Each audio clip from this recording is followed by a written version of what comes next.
Welcome back to the channel Spain Unlocked. My name is Anna and welcome back to the latest Spain news update.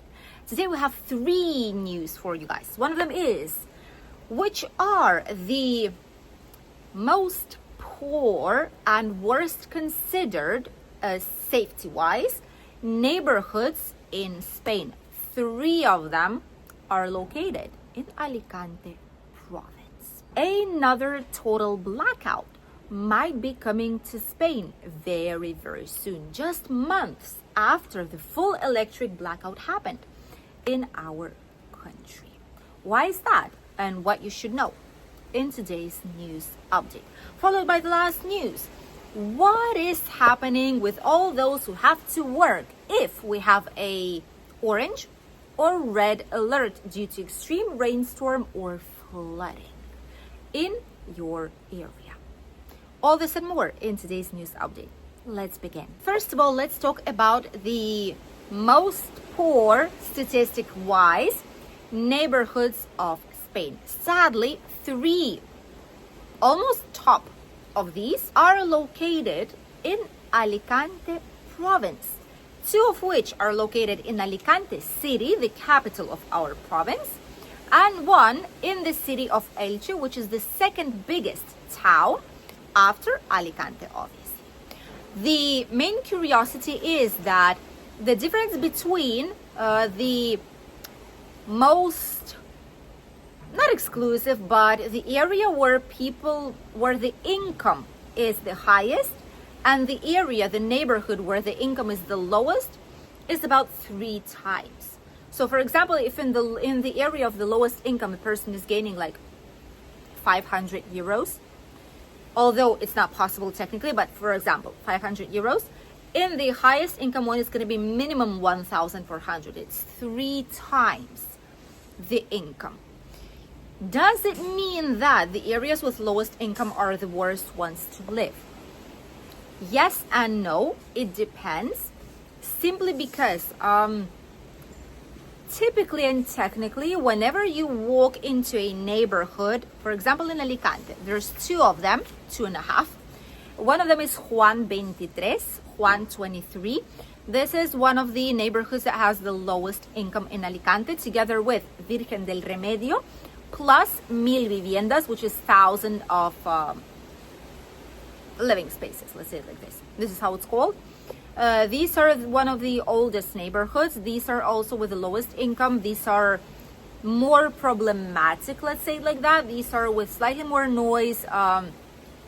People used to earn for their life with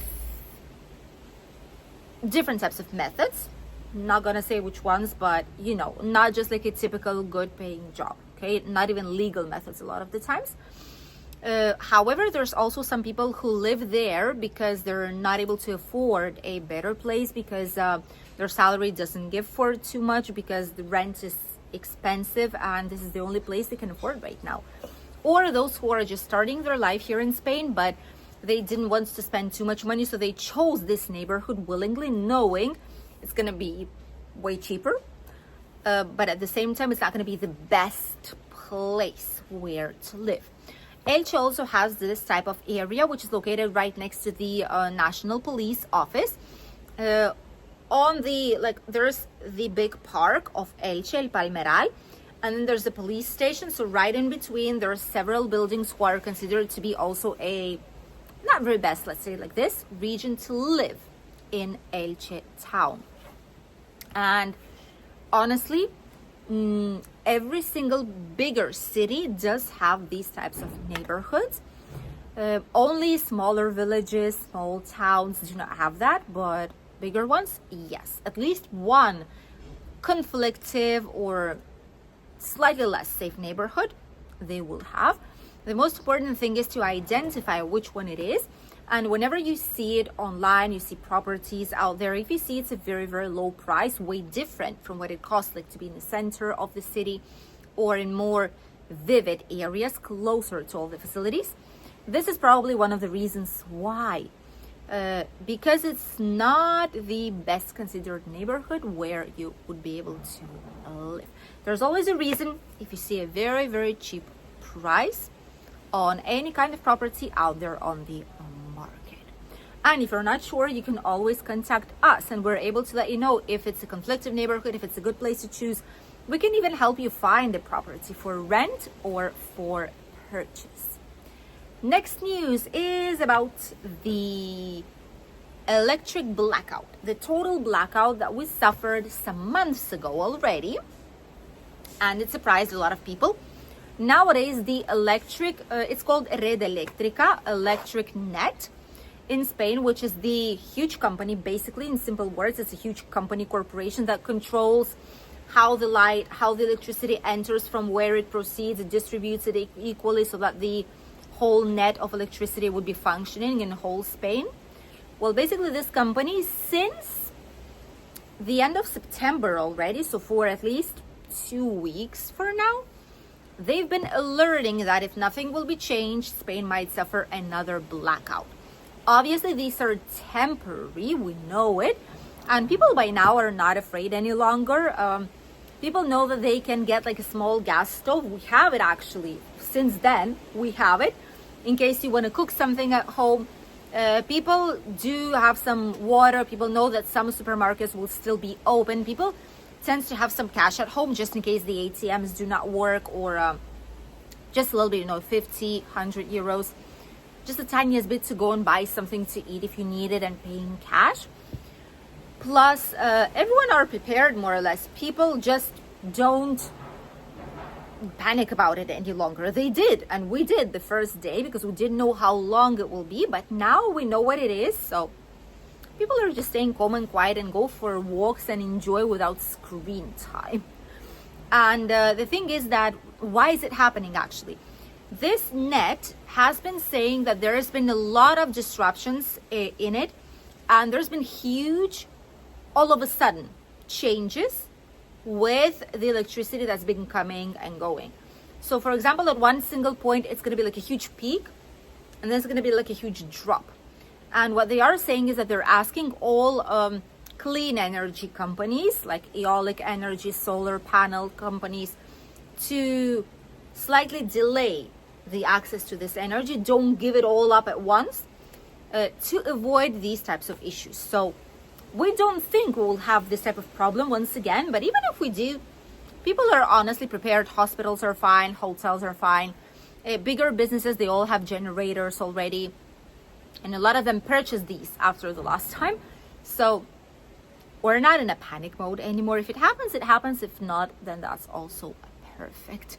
We might just use that day to relax, have a walk, and spend it with relatives, family, and loved ones. That's what a lot of people did last time. We've seen as many people on the beach and on the promenades everywhere as we've never ever seen, even in peak summer months. So there was at least something good about that total blackout. And now let's talk about the other part, the climate. Here in Alicante province, yesterday and today, we had an extreme weather alert. We have a flood warning. Yesterday, our phones started to ring, and it's this thing that popped up. Very ugly alert. Whenever someone hears it, it's uncomfortable, it's scary, and it's even worse whenever you are somewhere with more people. For example, in the supermarket, and imagine 100 phones ringing, sirens at the same time. Quite a scary thing. It's like from a horror movie, isn't it?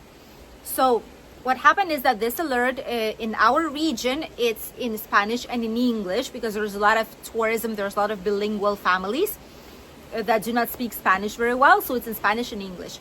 And what they said is that not yesterday, but today in the morning was supposed to be the worst part of the alert. There was supposed to be flooding and extreme rain, and we were not able to go outside, only for basic needs that we need to go, and we cannot avoid it.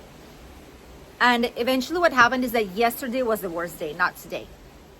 Day's still young, so who knows, but so far at least we've even had a little bit of sunshine right now, and it's not been raining for at least 3-4 hours, maybe slightly more, and it's basically dry outside. The worst part was in Elche and Alicante. It did receive a few streets were flooded, flooded. but now it's all right. It's been solved. There's no victims as per se, but people got surprised because they were not used to it. Some parts slightly up north also got flooded, but mostly was here like Murcia, Torrevieja, Elche, Alicante, like all that side.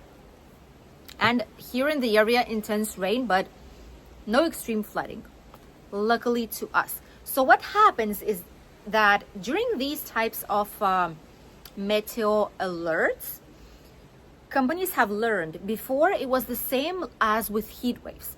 Years ago, we didn't have any kind of regulations, laws that would tell us, do we need to work when there's an extreme heat alert? Can we work? Can we switch hours? Can we ask for a day off? Can we work from home? Anything. It didn't exist. Now it does.